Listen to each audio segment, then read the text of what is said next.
अकोला के गीतानगर इलाके में वित्तीय नेटवर्क स्थापित कर सैकड़ों निवेशकों से लाखों की ठगी करने वाले काकजुरे अर्बन निधि लिमिटेड गिरोह के खिलाफ 8 नवंबर शाम 5 बजे Akola old city police station में शिकायत दर्ज की गई। असौली के किसान और घरेलू उद्योगपति विजय गीते की शिकायत में चेयरमैन तुषार पामदुने और 17 निदेशक अधिकारियों के खिलाफ साजिश, मिलीभगत, फर्जी दस्तावेज और अधिक ब्याज का लालच देकर लाखों की धोखाधड़ी करने के गंभीर आरोप हैं। गीते ने फोन पे और नगद के माध्यम से 3,08,000 एकत्रित किए, लेकिन मई 2025 में संस्था के कार्यालय पर ताला लगा हुआ था और सभी आरोपी फरार हैं। आभूषण और कृषि उपज बेचकर निवेश करने वाले नागरिकों की एक बड़ी धोखाधड़ी उजागर हुई है। पीड़ितों में आक्रोश है कि हमारे खून के पैसे वापस करो, आरोपियों को तुरंत गिरफ्तार करो, ऐसी मांग पुलिस पर तुल पकड़ रही है। इस घोटाले से अकोला में काफी हलचल बनी हुई है। चिखली तालुका जिल्हा बुलढाणा येथे राहतो। माझा शिवकृपा गृहोद्योग नावाचा एक व्यवसाय मी चालू केला आहे। पापडाचा उद्योग चालू केला आहे। माझ्या पापड व्यवसायामध्ये मला अचानकपणे मार्केटिंग करत असताना मला तुषार मनोहर काकजुरे नावाची एक व्यक्ती भेटली।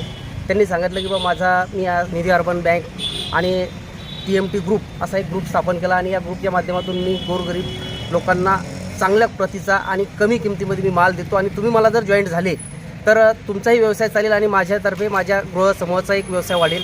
या माध्यमातून ते माझ्याशी जुळले आणि त्यांनी माझ्याकडून सुरुवातीला माल घेतला, काही पैसे दिले, त्यानंतर पुन्हा माल घेत गेले माझा आणि त्यांचा व्यवहार चालू राहिला। त्या व्यवहारामध्ये मागून 1,08,000 रुपये ही माझी रक्कम त्यांच्याकडे राहिली।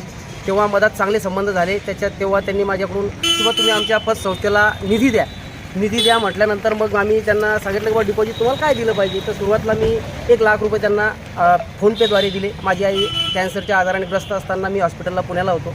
ते पुण्याला असताना सुद्धा त्यांनी सांगितलं की चला तुम्ही दिले पाहिजे। मी त्यांना 1,00,000 रुपये फोनपेद्वारे दिले। त्यानंतर स्वतः येऊन 1,00,000 रुपये नगदी दिले आणि माझ्या पापडाचे 1,08,000 रुपये अशी माझी एकूण 3,08,000 रुपये रक्कम त्यांच्याकडे आहे।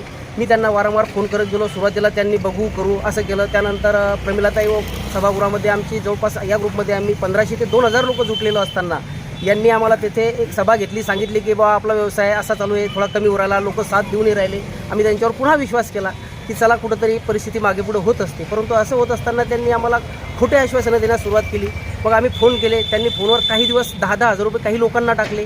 आमचे फोनच घेतले नाहीत। व्हॉट्सअपवर मेसेज टाकून द्यायचे, सांगायचे की बा मला जर जास्त प्रेशराईज करसाल, माझं कमी जास्त झालं तर तुमच्या एवढ्या रकमा कोण देईल। मग आम्हाला असं वाटायचं की मला चौद्या माणसावर प्रेशर असते, व्यवसाय असतो, कुठं कमी जास्त होत असतो। आम्ही विचार करत राहिलो। माझ्या माहितीनुसार 1,500 ते 2,000 लोकांची फसवणूक झालेली आहे। सिंदखेड, त्याच्या राजंदा, बुलढाणा जिल्ह्यातले आमचे काही लोक आहेत, त्याच्यानंतर व्याळ्याचे लोक आहेत, अकोल्याचे लोक आहेत, प्रॉपर अकोल्यामध्ये खूप लोक त्यांना जुटलेले आहेत। असे या संपूर्ण परिसरातले, जिल्ह्यातले आणि बाहेर जिल्ह्यातले, त्याच्यामध्ये काही मुंबईचे, सुरतचे असे म्हणजे सांगायचे आम्हाला किंवा मुंबईचे लोक जुटलेले आहेत, सुरतचे लोक जुटलेले आहेत। अशा सर्व लोकांची त्यांनी फसवणूक केलेली आहे।